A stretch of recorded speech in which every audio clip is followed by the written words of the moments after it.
मेरे प्यारे प्यारे दोस्तों, हो जाइए नीट के लिए तैयार, क्योंकि यूट्यूब पे आ गया है आपका उदय भाई। कर लीजिए हमारे चैनल को सब्सक्राइब और जुड़ जाइए हमारे साथ, क्योंकि हम पढ़ाएंगे आपको बायोलॉजी बिल्कुल आसान भाषा में और आसान तरीके से।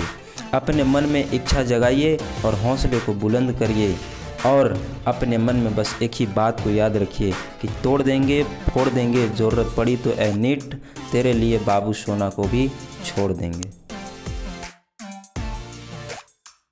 हम लोग का चल रहा है क्लास 11 का ब्रीदिंग एवं रेस्पिरेशन चैप्टर, जिसपे हमने बहुत सारे टॉपिक पे बात की है पहले के वीडियो में।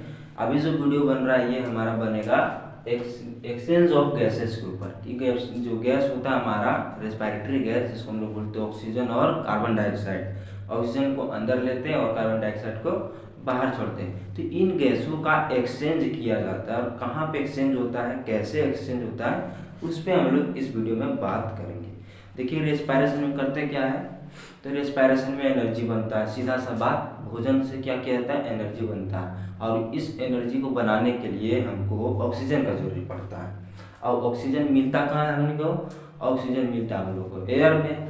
एयर कहाँ है, एटमोसफेयर में। अब एटमोसफेयर से एयर को अंदर लेना होगा, ठीक है, और उस एयर में से ऑक्सीजन को टिश्यू तक पहुंचाना होगा। फिर ऑक्सीजन वहाँ पहुँचेगा तो एनर्जी बनेगा, और जब एनर्जी बनता है तो हमारे शरीर में क्या बनता है, CO2 बनता है। ठीक है, बताए थे ऑक्सी रेस्पिरेशन और होता है एनऑक्सी रेस्पिरेशन। ऑक्सी रेस्पिरेशन और एनऑक्सी रेस्पिरेशन, या उसको और नाम बोलते हैं एरोबिक और एनारोबिक। एरोबिक में जब होता है तो, और ऑक्सीजन के प्रेजेंट में जब एनर्जी बनता है तो वहाँ पे CO2 बनता है, और बिना ऑक्सीजन वाला में दारू और क्या बताए थे, एसिड बनता है। ठीक, लेकिन यहाँ हमारा हो रहा है एरोबिक रेस्पिरेशन, ऑक्सीजन के प्रेजेंट में यहाँ बनेगा CO2। अभी CO2 को क्या करना होगा, बाहर फेंकना होगा, कि हमारे लिए कोनो उपयोगी का कोई चीज नहीं है, ये कोई उपयोग का चीज नहीं है। ठीक, अब देखिए कि जब हवा से हम एयर लेते हैं अपने अंदर, तो कैसे कैसे गुजरते हुए कैसे जाकर के टिश्यू तक पहुंचता है, इसको हम लोग देखते हैं। तो यहाँ हम रफ डायग्राम बना है, ठीक है, स्केलेटल डायग्राम जिसको कर सकते हैं। इसमें हमने बताया है कि हवा कहाँ से कहाँ कैसे होते हुए टिश्यू तक पहुंचता है। तो देखिए सबसे पहले हम लोग एयर को नाक के ये जो छेद है इसके द्वारा लेते हैं। तो एयर में यहाँ पे भी सभी गैसेज हैं, ठीक है, सब गैस मिक्स है इसमें। अभी एयर एटमोस्फेयर में, और ये कहाँ चला आया, नोस्ट्रिल में आया। कहाँ गया, नोस्ट्रिल। नोस्ट्रिल मैंने नकिया का जो छेद है उसको हम लोग क्या बोलते हैं, नोस्ट्रिल कहते हैं, नोस्ट्रिल। ठीक, अभी हो जाएगा नोस्ट्रिल या नोस्ट्रिल कहते हैं। फिर यहाँ से एयर कहाँ पास होता है, नेजल पासेज में। नेजल पासेज में जो छेद के बाद जब उंगली घुसा के देखिएगा ना तो नली जैसा दिखेगा। अब यही नली को क्या बोलते हैं हम लोग, नेजल पासेज कहते हैं। अभी नेजल पासेज आगे जाके नेजल चैम्बर में खुलता है, नेजल चैम्बर में खुलता है, और नेजल चैम्बर के बाद एयर कहाँ पहुंच जाता है, फेरिंग्स में। फेरिंग्स पहले बताए थे कि एक कॉमन चैम्बर होता है नाक और मुंह का, ठीक है, ये क्या होता है, नाक और मुंह का कॉमन चैम्बर होता है। इस जगह पे नाक का छेद और मुंह का छेद दोनों एक जगह खुलता है, एक जगह पे।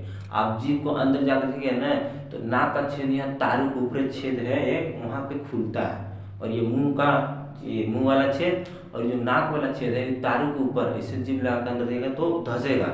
ठीक, वहाँ पे नेजल चैम्बर खुलता है। ठीक, अब जो सर्दी होता है ना, सर्दी, तो सर्दी में कभी कभार लोग ऊपर खींचता है, जो नाक का माल है उसको ऊपर खींचता है, तो जोर से खींचने पर हरा से मुंह में आ जाता है। कहाँ जाता है, मुंह में, और उसको खखार के बाहर थूकता है। ये कैसे हो गया भाई, तो नेजल चैम्बर में हमारा वो है जो नाक का मटेरियल कह रहे हैं, ठीक है। अब वो जो उसको जोर से हम खींचते तो आ जाता है मुंह के रास्ते बाहर। कैसे आ जाता है, क्योंकि जो नेजल चैम्बर और मुंह का जो नेजल चैम्बर जो नाक वाला रास्ता है वो, और मुंह वाला जो रास्ता है, दोनों एक जगह पे कहाँ पे मिलता है, फेरिंग्स में। अब जब हम ऊपर की ओर खींचते हैं ना, तो जो नाक का मटेरियल जो हम कह रहे हैं वो हरास से कहाँ आ जाता है, फेरिंग्स में आ जाता है। फिर उसको वापस फेरिंग्स से मुंह के द्वारा बाहर थूक दिया जाता है। ऐसा किए हैं, अक्सर लोग करते रहते हैं ये वाला चीज। ठीक है, फेरिंग्स के बाद एयर कहाँ जाता है, लैरिंग्स जो कि साउंड बॉक्स है, और यहाँ से क्या शुरू होता है, ट्रेकिया। लैरिंग से क्या शुरू होता है, ट्रेकिया। अब लैरिंग से होते हुए एयर कहाँ जाता है, ट्रेकिया में आ जाता है। ठीक, जो कि हमारा 5वां रिब तक होता है। फेरिंग से लेकर के कहाँ तक होता है, 5वां रिब तक। ठीक है, जो रिब का हड्डी है वो कहाँ तक, 5वां रिब। टोटल रिब है हमारा 12, तो 5वां रिब तक ये ट्रेकिया रहता है। फिर वहां से वो डिवाइड होकर के क्या बन जाता है, प्राइमरी ब्रोंकी। तो एयर वहां से कहाँ पे हो जाता है, प्राइमरी ब्रोंकी में, जो दो होता है, एक लंग्स में और दूसरा दूसरे लंग्स में जाता है। अभी प्राइमरी ब्रोंकी के बाद एयर जो है उस सेकेंडरी ब्रोंकी में चला जाता है। सेकेंडरी ब्रोंकी के बाद कहाँ चला जाता है, टर्सरी ब्रोंकी में। अभी इस एयर में सारे गैसेस मिक्स हैं। ठीक है, उसके बाद इनिशियल ब्रोंकियोल में, फिर आता है हमारा टर्मिनल ब्रोंकियोल में, फिर आ जाता है एल्वियोली में। अब यहाँ हो गया बात एक्सचेंज का। अब यहाँ क्या है, यहाँ पे आया सारे गैसेज हैं एयर में, यहाँ तक एयर आ गया और इस एयर में सब गैस है। ठीक, जितना भी एयर में गैस होता है सब मिक्स है। अब इसमें से हमको सिर्फ लेना है O2 को। अब इस एल्वियोली, ये जो क्या है, लंग्स का सबसे लास्ट पार्ट है एल्वियोली। ठीक, ये लंग्स का सबसे लास्ट पार्ट है। लंग्स कहाँ से शुरू होता है, हमारे यहाँ से शुरू होता है और यहाँ तक खत्म होता है। अब हवा कहाँ आ गया, हमारे लंग्स में आ गया। ठीक, और इस एल्वियोली के चारों तरफ ब्लड कैपिलरीज रहते हैं। ठीक है, रक्त केशिकाएं, ठीक, पतले पतले नस होते हैं जिसमें खून बहते रहता है। और ये खून किस लिए रहता है, इसके आसपास, यहाँ जो ऑक्सीजन आएगा उसको रिसीव करके टिश्यू तक ले जाने के लिए ये खून इसके चारों तरफ कूदते रहते हैं। ठीक, जैसे ही एयर आता है, एयर के साथ ऑक्सीजन आता है, ये ब्लड जो है वो ऑक्सीजन को पकड़ लेता है और उसको पहुंचा देता है टिश्यू तक। किस लिए, एनर्जी बनाने के। अब यहाँ एल्वियोली के चारों तरफ क्या है, ब्लड कैपिलरीज है जिसमें ब्लड बह रहा है। अब यहाँ से जो O2 होगा एयर में, उस O2 को ब्लड में भेज दिया जाएगा। कहाँ भेज दिया जाएगा, ब्लड में भेज दिया जाएगा। ठीक है, और ब्लड इसको लेकर कहाँ चला जाएगा, कहाँ चला जाएगा, ब्लड लेकर के इसको हार्ट में चला जाएगा। ठीक है, ये कहाँ आ जाएगा, हार्ट में चला आएगा। यहाँ से जो भी सीरा होगा एल्वियोली के पास से, वो सीरा कहाँ आ जाएगा, हार्ट में। अब ये हार्ट फिर इसको पंप करेगा। ठीक, हार्ट इसको फिर पंप करेगा और ये ब्लड बाहर निकलेगा हार्ट से और कहाँ चला आएगा, टिश्यू के पास आ जाएगा ऑक्सीजन को लेके। ठीक, यहाँ एल्वियोली में जो हवा आया था उसमें से ऑक्सीजन को पकड़ा ब्लड, इसको हार्ट में ले आया, हार्ट फिर से पंप किया, फिर ये ब्लड कहाँ पहुंच गया, टिश्यू के पास पहुंच गया। इस प्रकार से टिश्यू को क्या मिल गया, यहाँ पे O2 मिल गया। किस लिए, रेस्पायरेशन के लिए। अब यहाँ O2 होगा। ठीक है, अब इसको O2 मिल गया, तब यहाँ पे क्या होगा, रेस्पायरेशन होगा, एनर्जी बनने का काम शुरू हो जाएगा। ठीक, तब यहाँ एनर्जी जब बनेगा तो CO2 का प्रोडक्शन होगा। एनर्जी तो बनबे करेगा, ATP होगा, साथ साथ क्या बनेगा, CO2 भी बनेगा। अब ये CO2 बना यहाँ, तो ये CO2 बेकार का चीज है, तो इसको लतियाना होगा, यहाँ से भगाना होगा, नहीं तो ये बेकार करा जाएगा, हमारे अंदर कुछ ना कुछ गड़बड़ी कर देगा, इसको तुरंत भगाना पड़ता है। तब यहाँ से जो CO2 बना है, ये वाला CO2 को ब्लड को दे दिया जाता है। ठीक है, ब्लड को दे दिया जाता है। अब ये ब्लड से होते हुए फिर कहाँ चला जाता है, हार्ट में। जैसे ऑक्सीजन आया तो वैसे ही ये ससुराल लौट के चला जाता है पीछे पीछे। ठीक, अब ये हार्ट से कहाँ आ जाता है, हार्ट इसको पंप करता है, फिर ब्लड कहाँ पहुंच जाता है, एल्वियोली के पास पहुंच जाता है CO2 को लेकर के। अभी ये CO2 में, ये जो CO2 है कहाँ है, अभी है ब्लड में। अब इसको क्या करना होगा, जो ये CO2 ब्लड में है, इसको बाहर निकालने के लिए पहले लंग्स में पहुंचाना होगा। कहाँ पहुंचाना होगा, लंग्स में। और लंग्स के सबसे पहला पार्ट क्या है भाई, तो एल्वियोली है। अब इस CO2 को एल्वियोली को दिया जाएगा। ठीक है, अब ये एल्वियोली से होते हुए कहाँ चलाएगा, CO2 टर्मिनल ब्रोंकी में, ब्रोंकियोल में, फिर इनिशियल ब्रोंकियोल, फिर tertiary bronchi, secondary bronchi, primary bronchi, trachea, larynx, pharynx, nasal chamber, nasal passage, nostril और फिर हवा में जाके मिल जाएगा। कौन, CO2। तो यहाँ देख रहे हैं हम लोग कि एक ये एल्वियोली और एक यहाँ टिश्यू वाला जगह। ठीक, दो जगह हम देख रहे हैं कि ऑक्सीजन को लिया जा रहा है और CO2 को दिया जा रहा है। और यहाँ पे देख रहे हैं कि CO2 को ब्लड में दिया जा रहा है और वो ब्लड से O2 को लिया जा रहा है। दोनों जगह देख रहे हैं, CO2 को दिया जा रहा है यहाँ पे भी CO2 को ब्लड को दिया जा रहा है। दो जगह गैसों का एक्सचेंज हो रहा है, O2 और CO2 का एक्सचेंज। एक्सचेंज माने क्या होता है, किसी दो चीज का, एक चीज को लेना और दूसरा चीज को देना, उसी को हम लोग बोलते हैं एक्सचेंज। तो यहाँ पे देख रहे हैं दो जगह पे गैसों का एक्सचेंज हो रहा है। कौन सा गैस भाई? तो रेस्पिरेटरी गैस। कौन होता है रेस्पिरेटरी गैस? जो रेस्पिरेशन में बनता है या यूज किया जाता है, उन गैसों को हम रेस्पिरेटरी गैस कहते हैं। तो यूज होता है O2 और रिलीज होता है CO2। यही दोनों रेस्पिरेटरी गैसेज हैं, ऑक्सीजन और कार्बन डाइऑक्साइड। और इन दोनों गैस का क्या होता है? एक्सचेंज होता है, लेना और देने का काम होता है। तो देखिए ये जो लेन देन का काम है ऑक्सीजन और CO2 का, ये दो जगह होता है। एक एल्वेओली और ब्लड के बीच में होता है, दूसरा टिश्यू और ब्लड के बीच में होता है। ठीक है, एल्वेओली और ब्लड और टिश्यू और ब्लड के बीच में ये ऑक्सीजन और कार्बन डाइऑक्साइड को लेने देने का काम होता है। अब इधर से देखिए एयर में एयर आया एल्वेओली के पास, इसमें O2 है, O2 को ब्लड को दे दिया जाएगा और ब्लड में जो CO2 यहाँ से बन के गया है उसको एल्वेओली को दे दिया जाएगा। पहला एक्सचेंज यहाँ हो गया, जिसको हम लोग बोलते हैं प्राइमरी एक्सचेंज साइट। क्या बोलते हैं? प्राइमरी एक्सचेंज साइट, मतलब प्राथमिक हवा का लेन देन का जगह। ठीक है, तो ऑक्सीजन और कार्बन डाइऑक्साइड को पहली बार कहाँ एक्सचेंज किया गया? एल्वेओली और ब्लड के पास। ठीक, उसके बाद टिश्यू के पास भी ये एक्सचेंज होता है। टिश्यू चाहिए O2 जो कि एल्वेओली से ब्लड लेकर के आया है, तो इस ब्लड से O2 को टिश्यू को दे दिया जाएगा। अब टिश्यू में जो बना है CO2 उसको दे दिया जाएगा ब्लड को। ये ब्लड लेकर के कहाँ चल जाएगा? एल्वेओली के पास। तो ये दोनों जगह इस तरह से ऑक्सीजन और कार्बन डाइऑक्साइड का एक्सचेंज होते रहता है, लेन देन होते रहता है। ठीक है, अब इसमें देखेंगे कि क्या क्या चीज है, कौन कौन सा फैक्टर है जो इसको अफेक्ट करता है, कौन कौन से ऐसे कारक हैं जिससे ये ऑक्सीजन और कार्बन डाइऑक्साइड का लेन देन होता है। ठीक है, तो देखते हैं इसको। ये था हमारा कहाँ पे एक्सचेंज होता है, किस तरह से एक्सचेंज, कहाँ पे एक्सचेंज होता है वो हमने देख लिया। और किसका एक्सचेंज होता है? तो CO2 और ऑक्सीजन का एक्सचेंज होता है। अभी हमने देखा एक्सचेंज ऑफ गैस दो जगह होता है, एक प्राइमरी साइट जिसको बोलते हैं एल्वेओली की जगह पे जो होता है वो प्राइमरी साइट कहलाता है, एल्वेओली और ब्लड के बीच में होता है यहाँ पे गैसेस का एक्सचेंज, CO2 और O2 का एक्सचेंज। ठीक, दूसरा हमारा सेकेंडरी साइट है, वो कहाँ होता है? टिश्यू के पास होता है। टिश्यू और ब्लड के बीच में CO2 और O2 का एक्सचेंज होता है। दो जगह हम लोग देख लिए, एक जगह एल्वेओली जहाँ पे एल्वेओली और ब्लड के बीच में होता है O2 और CO2 का, और एक जगह होता है टिश्यू जहाँ पे रेस्पिरेशन होता है, वहाँ पे CO2 बनता है, वहाँ पे O2 और CO2 का एक्सचेंज होता है। ठीक, और कौन सा मैकेनिज्म होता है उसका? तो मैकेनिज्म होता है सिंपल डिफ्यूजन। किस प्रोसेस से होता है ये?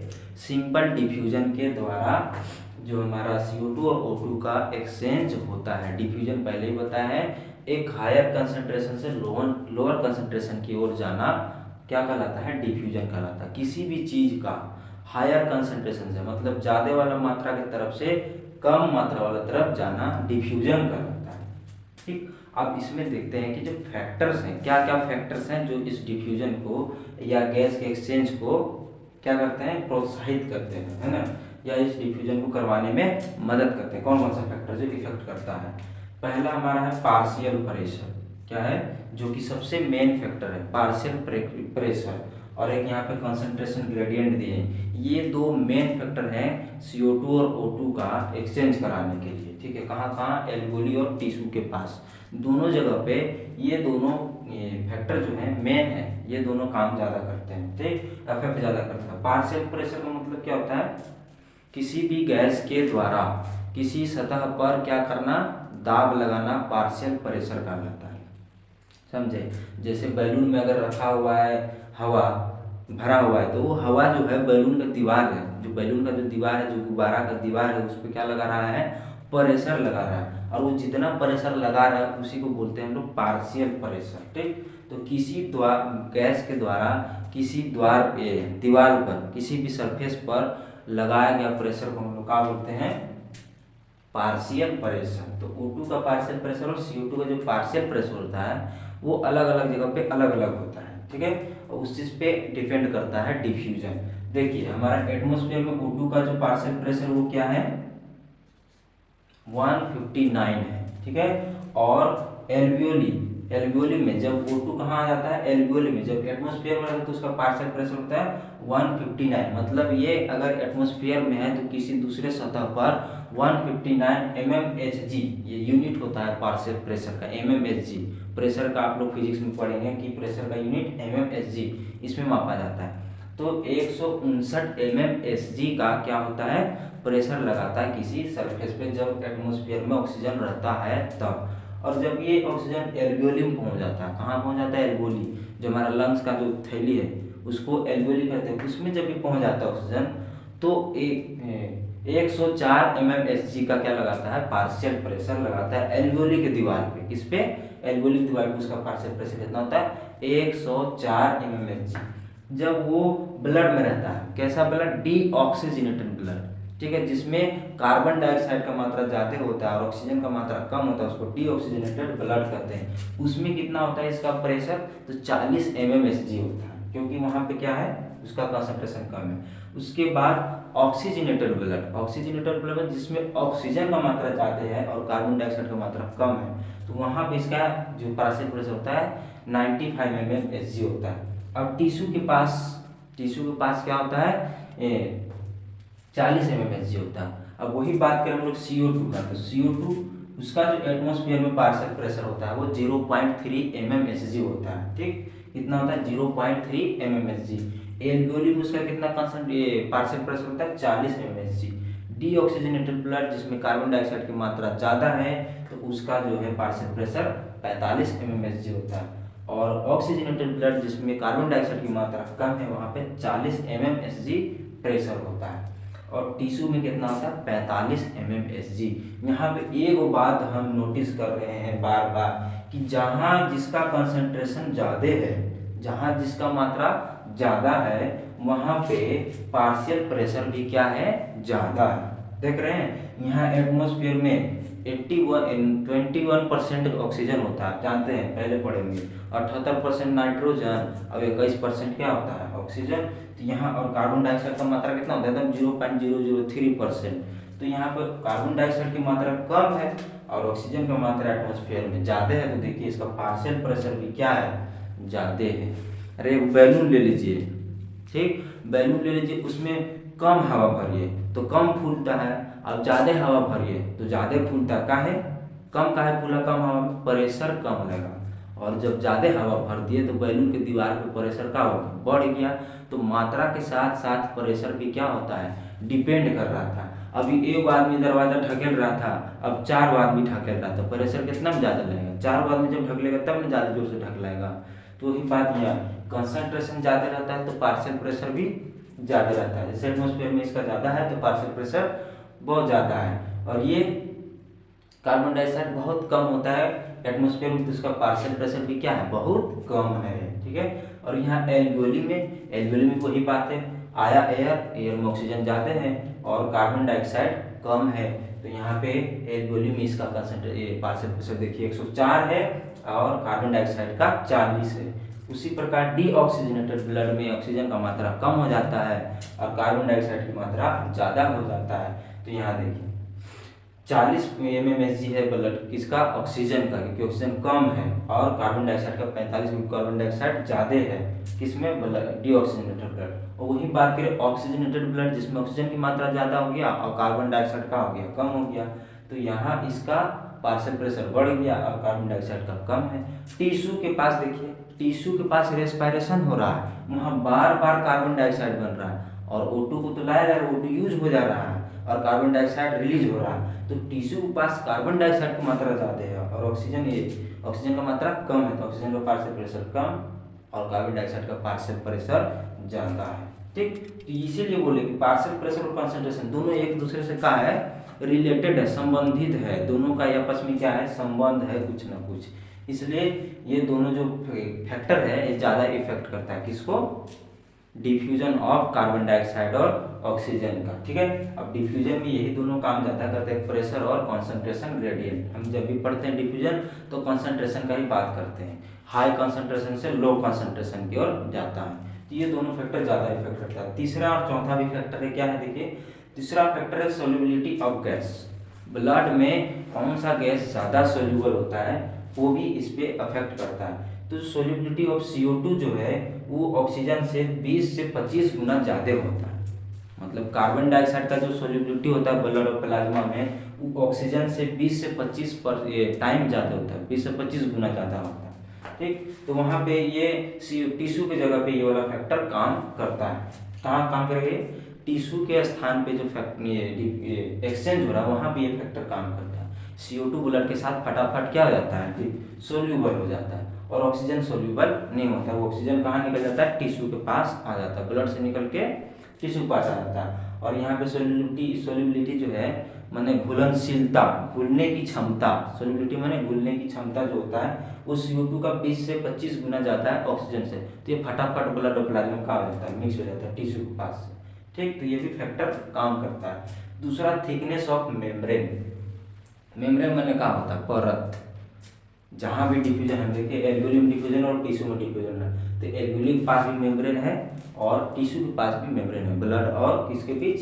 एल्वियोली के बीच मेम्ब्रेन है एक ठो, और टिश्यू और ब्लड के बीच भी क्या होता है? मेम्ब्रेन होता है। तो इस मेम्ब्रेन का जो थिकनेस है वो भी इफेक्ट करता है।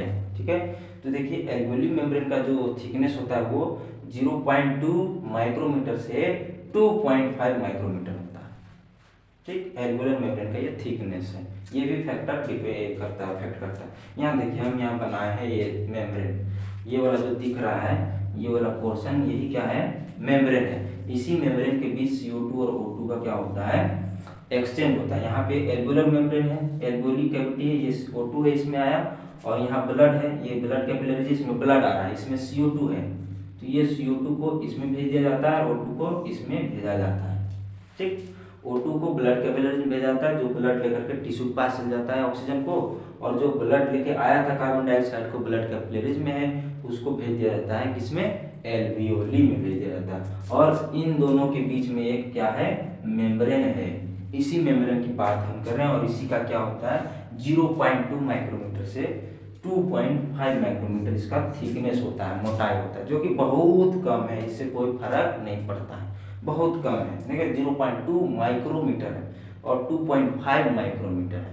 ठीक, 10⁻⁹ मीटर, 10⁻⁹ मीटर होता है 1 माइक्रोमीटर। समझ रहे? बहुत पतला, इसको कोई प्रभाव नहीं पड़ेगा, फटाक से डिफ्यूजन हो जाएगा, एकदम पतला सा झिल्ली है, इससे डिफ्यूजन में कोई परेशानी नहीं होगा। इसे नहीं इतना मोट के परत है, डिफ्यूजन नहीं होगा, बहुत पतला परत है, इसमें डिफ्यूजन आसानी से हो जाता है। अभी जो मेम्ब्रेन है ये 3 टाइप के लेयर से बना होता है।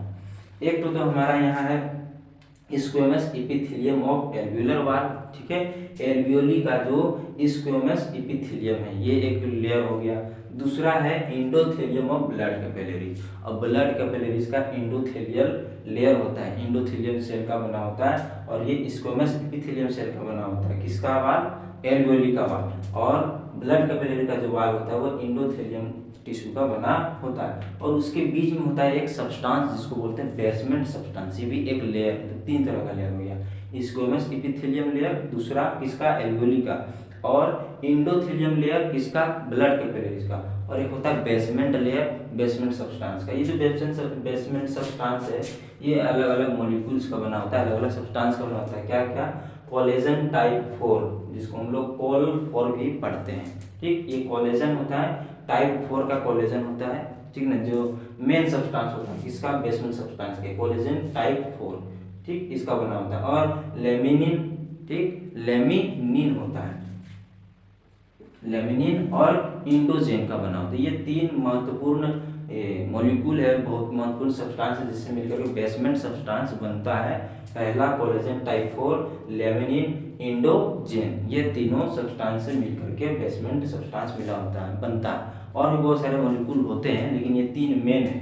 कोलेजन टाइप 4 इसको याद रखना है, लेमिनिन और इंडोजेन, इससे हमारा बेसमेंट सब्सटेंस बनता है। ये 3 लेयर मिल करके जो क्या बनाता है? एल्वियोलर मेम्ब्रेन बनाता है, और इस मेम्ब्रेन के द्वारा O2 और CO2 का डिफ्यूजन होता है। ठीक, तो ये हम लोग देख लिए फैक्टर, कौन कौन सा फैक्टर अफेक्ट करता है। ठीक, पहला factor partial pressure, concentration gradient, फिर सोल्युबिलिटी ऑफ गैस और थिकनेस ऑफ मेम्ब्रेन। ठीक, ये 4 फैक्टर्स थे। ये चारों फैक्टर ही क्या करते हैं? ऑक्सीजन और कार्बन डाइऑक्साइड का दोनों जगह एक्सचेंज को अफेक्ट करते हैं, प्रभावित करते हैं। ठीक है, अब देखेंगे कि कहाँ कैसे प्रभावित होता है। ठीक, अब एल्वियोली के पास और टिश्यू के पास किस प्रकार से ऑक्सीजन और कार्बन डाइऑक्साइड का एक्सचेंज हो रहा है उसको देखेंगे। दो मेन फैक्टर है, पार्शियल प्रेशर और कंसंट्रेशन ग्रेडियंट। इन दोनों फैक्टर के आधार पर हम लोग देखते हैं अभी कि कैसे कैसे एक्सचेंज होता है।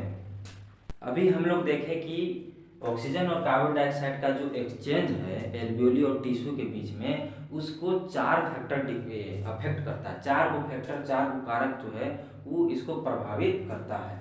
पहला कारक क्या बताया, पार्शियल प्रेशर। दूसरा कारक बताया कंसंट्रेशन। तीसरा कारक बताया आपको सोल्यूबिलिटी। और चौथा कारक बताया आपको मेम्ब्रेन का थिकनेस। जिस मेम्ब्रेन के बीच में एक्सचेंज हो रहा है उस मेम्ब्रेन का थिकनेस। तो मेम्ब्रेन आपको बताया कि 0.2 माइक्रोमीटर से लेकर के 2.5 माइक्रोमीटर का होता है, जो कि बहुत ज़्यादा पतला है, एकदम नेग्लिजिबल है। तो ये इसको ज़्यादा अफेक्ट नहीं कर पाता है, बिल्कुल सूटेबल है एक्सचेंज के लिए। ठीक, डिफ्यूजन के लिए आराम से हो जाता है। दूसरा सोल्यूबिलिटी होता है, तीसरा नंबर पे सोल्यूबिलिटी कार्बन डाइऑक्साइड का मात्रा ज़्यादा होता है ऑक्सीजन से, तो ये टिश्यू के पास आसानी से क्या हो जाता है, ब्लड में मिक्स हो जाता है। तो ये भी क्या है, फेवरेबल है। ठीक, और यहाँ पे O2 का सोल्यूबिलिटी कम होता है, तो O2 फुट से निकल करके कहाँ आ जाता है, टिश्यू के पास चला जाता है। दूसरा बताया आपको, दूसरा नंबर पे हमने बताया कंसंट्रेशन और पहला बताया पार्शियल प्रेशर। तो इसमें हम लोग देखेंगे कि पार्शियल प्रेशर और कंसंट्रेशन, ये दो मेन फैक्टर बताए हम आपको। ये दो मेन फैक्टर है जो डिफ्यूजन ऑफ कार्बन डाइऑक्साइड और ऑक्सीजन को प्रभावित करता है। ठीक, तो यहाँ पे देखेंगे किस प्रकार से दोनों जगह पे ऑक्सीजन और कार्बन डाइऑक्साइड का एक्सचेंज होता है पार्शियल प्रेशर और कंसंट्रेशन के आधार पे। कंसंट्रेशन और पार्शियल प्रेशर दोनों एक दूसरे से क्या है, संबंधित है। पार्शियल प्रेशर ज़्यादा है, इसका मतलब कंसंट्रेशन ज़्यादा है। कंसंट्रेशन ज़्यादा होगा तभी पार्शियल प्रेशर ज़्यादा होगा। मात्रा ज़्यादा तो प्रेशर ज़्यादा। ठीक, मात्रा कम तो प्रेशर कम, दबाव कम मारेगा। ठीक, बैलून वाला एग्जांपल दिए थे आपको, ज़्यादा हवा भरेगा तो बैलून ज़्यादा फूलेगा और कम भरिएगा तो कम फूलेगा। ठीक है, ये प्रेशर पे।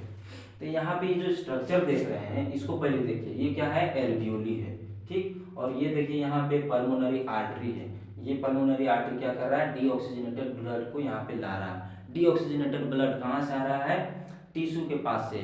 क्या लेके आ रहा है, CO2 लेके आ रहा है। डीऑक्सीजनेटेड ब्लड में क्या है, CO2 की मात्रा ज़्यादा है। ठीक, क्योंकि ये कहाँ से आ रहा है, टिश्यू के पास से ब्लड CO2 को लेके आ रहा है। जिसमें CO2 रहता है, CO2 की मात्रा रहता है, उसको बोलते हैं डीऑक्सीजनेटेड। और ये है हमारा पल्मोनरी वेन। ये क्या कर रहा है, यहाँ से जो CO2 लेके आता है उसको छोड़ के यहाँ O2 लेके जा रहा है। अभी O2 इसमें मिक्स हो गया ब्लड में, ये हो गया ऑक्सीजनेटेड। ये ऑक्सीजनेटेड ब्लड को कहाँ लेके जाएगा, टिश्यू के पास लेके जाएगा। पहले तो हार्ट में जाएगा, हार्ट से फिर इसको पंप किया जाएगा, तो ये फिर आर्टरी के द्वारा ये जो ऑक्सीजनेटेड ब्लड है ये ऑक्सीजन को लेकर के सिस्टेमेटिक आर्टरी के द्वारा टिश्यू के पास जाएगा। फिर ये O2 को वहाँ छोड़ देगा और CO2 को लेगा और ये डीऑक्सीजनेटेड ब्लड हो जाएगा और सिस्टेमेटिक वेन के द्वारा हार्ट में जाएगा। फिर हार्ट इसको पंप करेगा, ये पल्मोनरी आर्टरी के द्वारा एल्वियोली के पास चला जाएगा और वहाँ पे CO2 को जाके छोड़ देगा।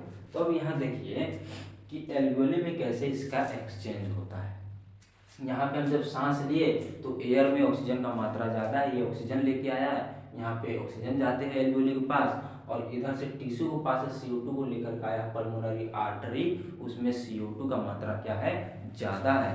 क्योंकि इसमें क्या है, ये डीऑक्सीजनेटेड ब्लड है, एकर में CO2 ज़्यादा है और जो हम सांस लिए हैं उसमें O2 ज़्यादा है। ठीक, अब यहाँ पे एक्सचेंज होगा, जो CO2 आया है टिश्यू के पास से वो एल्वियोली में जाएगा और एल्वियोली में जो O2 हम लेके गए हैं सांस के द्वारा वो ब्लड में जाएगा। कैसे जाएगा, तो देखिए हम जानते हैं कि कोई भी चीज़ ज़्यादा मात्रा से कम मात्रा की ओर फ्लो करता है। तो यहाँ देखिए PO2, ये partial pressure of O2, PO2 का मतलब partial pressure of O2 104 mmHg है, और partial pressure of CO2 PCO2 का मतलब पार्शियल प्रेशर ऑफ CO2 जो है वो 40 mmHg है।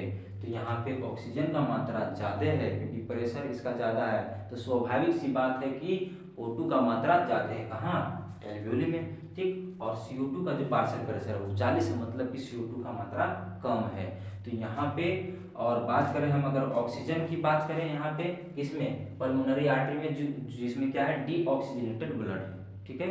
ये जो यहाँ पे कैपिलरीज है, ब्लड कैपिलरीज, वो उसमें कौन सा ब्लड है, अभी डीऑक्सीजनेटेड ब्लड है, जिसमें CO2 की मात्रा ज़्यादा है और ऑक्सीजन की मात्रा कम है। यहाँ देखिए डीऑक्सीजनेटेड ब्लड, इसमें पार्शियल प्रेशर ऑक्सीजन का 40 है और CO2 का 45 है, ठीक। एल्वेओली की बात करें तो यहाँ तो 104 है ऑक्सीजन का, मतलब मात्रा ज़्यादा है एल्वेओली में, और कार्बन डाइऑक्साइड की प्रेशर 40 है, मतलब कार्बन डाइऑक्साइड की मात्रा कम है कहाँ, एल्वेओली में। और बात करें डीऑक्सीजनेटेड ब्लड, ये डीऑक्सीजनेटेड ब्लड कहाँ है, कैपिलरी में है, कहाँ पे, कैपिलरी में, जो टिश्यू के पास से आया है, ठीक। इसमें जो है वो 40 है ब्लड का ऑक्सीजन का, मतलब कि इसका मात्रा कम है ऑक्सीजन का, किसमें, कैपिलरी में, और कार्बन डाइऑक्साइड का मात्रा क्या है, ज़्यादा है। तो ये कैपिलरी और ऑक्सीजन एल्वेओली के बीच में कैसे डिफ्यूजन होता है, तो देखिए यहाँ ज़्यादा है ऑक्सीजन का मात्रा, पहले ऑक्सीजन का देख लेते हैं। ऑक्सीजन का मात्रा ज़्यादा है और ब्लड में क्या, ऑक्सीजन का मात्रा कम है, प्रेशर कम है, मात्रा कम है, तो ज़्यादा से कम की ओर फट से O2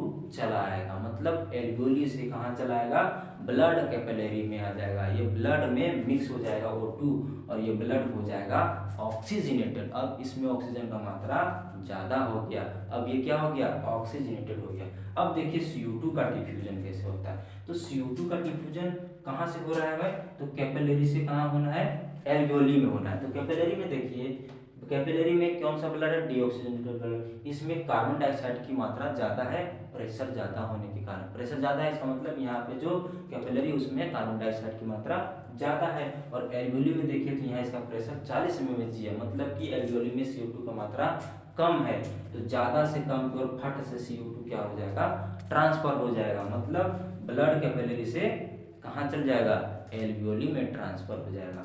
अब ये जो CO2 यहाँ पे ब्लड में ट्रांसफर हुआ है, ये ब्लड ऑक्सीजनेटेड हो गया, ये ब्लड कहाँ चला आएगा, हार्ट के पास। अब हार्ट इसको पंप करेगा, फिर आर्टरी के द्वारा टिश्यू के पास भेज देगा, टिश्यू के पास भेज देगा। अब टिश्यू के पास क्या हो रहा है, एनर्जी बन रहा है, और एनर्जी बनने के समय वहाँ पे CO2 बन रहा है, इसका मतलब टिश्यू के पास CO2 की मात्रा क्या है, ज़्यादा है। और ये जो ब्लड लेकर के आया है ऑक्सीजन को, यहाँ पे ऑक्सीजन का मात्रा ज़्यादा है। देखिए यहाँ ऑक्सीजनेटेड ब्लड में, ऑक्सीजनेटेड ब्लड में ऑक्सीजन की पार्शियल प्रेशर 95 है, 95 mmHg है, मतलब इसमें ब्लड में जो है वो ऑक्सीजन का मात्रा ज़्यादा है, और टिश्यू में कितना है इसका, कार्बन डाइऑक्साइड की मात्रा क्या है, कम है ब्लड में, ठीक। ऑक्सीजन का मात्रा ज़्यादा और CO2 की मात्रा कम है। और वहीं बात करें अगर हम टिश्यू की, तो टिश्यू में ऑक्सीजन की जो पार्शियल प्रेशर वो 40 और CO2 की 45, मतलब टिश्यू में ऑक्सीजन कम और CO2 क्या है, ज़्यादा होगा भी, स्वाभाविक सी बात है। यहाँ रेस्पायरेशन हो रहा है, इसका मतलब CO2 बन रहा है एनर्जी के साथ साथ, तो टिश्यू में ऑक्सीजन का CO2 की मात्रा ज़्यादा होगा, और ये ऑक्सीजन को क्या करते जा रहा है, यूज करते जा रहा है, तो ऑक्सीजन की मात्रा कम होगा, और CO2 को बना रहा था, CO2 की मात्रा ज़्यादा होगा। और ब्लड में O2 लेके आया है भाई, इसमें ऑक्सीजनेटेड ब्लड है, तो यहाँ पे ऑक्सीजन ज़्यादा होगा और कार्बन डाइऑक्साइड कम होगा। तो पहले बात करें ऑक्सीजन का, ऑक्सीजन है ब्लड में ज़्यादा और टिश्यू में कम है, तो ऑक्सीजन फट से ब्लड से निकल कर टिश्यू के पास चला आएगा। अब बात करें CO2 की, तो CO2 टिश्यू के पास ज़्यादा है और ब्लड में कम है, तो ये कहाँ चला आएगा, ब्लड में। अब ब्लड हो जाएगा डीऑक्सीजनेटेड, क्यों, क्योंकि इसमें कार्बन डाइऑक्साइड की मात्रा बढ़ गई और O2 निकल गया, टिश्यू के पास चल गया, इसलिए O2 का मात्रा कम हो गया, तब ये बन गया डीऑक्सीजनेटेड ब्लड। अब इसको फिर से ऑक्सीजन लाने के लिए भेजा जाएगा, कहाँ, एल्वेओली के पास, क्योंकि जो ऑक्सीजन यहाँ लेकर आया था तो यहाँ यूज हो जाएगा अभी, ठीक। फिर एनर्जी चाहिए इसको, तो फिर ऑक्सीजन ज़्यादा चाहिए, तो ये जो ब्लड यहाँ था उसको भेज दिया गया एल्वेओली के पास, बोला फिर जाके लेके आओ तू ऑक्सीजन, ये कार्बन डाइऑक्साइड वाले इसको वहाँ छोड़ देना और ऑक्सीजन को पकड़ के ले आना, ठीक। तो ये चल जाता है फट से अपना कार्बन डाइऑक्साइड को लेके हार्ट में, हार्ट कहता है तुम यहाँ से निकल के जाओ कहाँ, लंग्स के पास, क्योंकि रास्ता लम्हर है, तो क्या हो जाता है, स्पीड कम हो जाता है, तो पहले हार्ट के पास आता, बोले हमारी स्पीड आओ बढ़ा, कम हो गए, नहीं स्पीड बढ़ाओ तो यहीं कूदते रह जाएंगे, हम उन्हें नहीं पहुंच पाएंगे, तो ये हार्ट के पास जाता है, हार्ट इसको फिर से गति देता है, ठीक। और ये हार्ट क्या है, हार्ट से निकल के एल्वेओली के पास फट से पहुंच जाता है, फिर उधर से ऑक्सीजन लेके आता है, तब तक इसका गति फिर स्लो हो जाता है, लंबा रास्ता हो जाता है, फिर बोलता है भाई कि फिर हमारा गति क्या हो गया है, स्लो हो गया है, हमारा जो स्पीड है फिर धीरा हो गया, फिर तनिक सुन बढ़ा दो तब तक, तब हम पहुंच पाएंगे टिश्यू के पास, में तो यहीं बहते रह जाएंगे। तो फिर से इसको हार्ट पंप करता है टिश्यू के पास भेज देता है और ये काम हमेशा चलते रहता है। O2 को लाना, CO2 को पहुंचाना, O2 को लाना, CO2 को पहुंचाना, ये काम हमेशा चलते रहता है। और इस प्रकार से गैसों का एक्सचेंज एल्वेओली और ब्लड के बीच में तथा टिश्यू और ब्लड के बीच में होता है। किसका एक्सचेंज? CO2 और ऑक्सीजन का। आगे हम लोग पढ़ेंगे ट्रांसपोर्ट ऑफ गैसेस, या ट्रांसपोर्ट ऑफ गैसेस कौन करता है? ब्लड करता है। इन गैसों को कौन ट्रांसपोर्ट कर रहा है? यहीं से देख सकते हैं आप कि कौन कर रहा है ट्रांसपोर्ट? ब्लड कर रहा है। यहाँ से CO2 को पकड़ के एल्वेओली तक पहुंचा रहा है और एल्वेओली से O2 को पकड़ के टिश्यू तक पहुंचा रहा है। ठीक। और ट्रांसपोर्ट का मतलब ही होता है कि कोई भी चीज़ का एक जगह से दूसरे जगह पहुंचाना, और पहुंचाने वाला है ब्लड। तो इस चीज़ को हम लोग आगे पढ़ेंगे।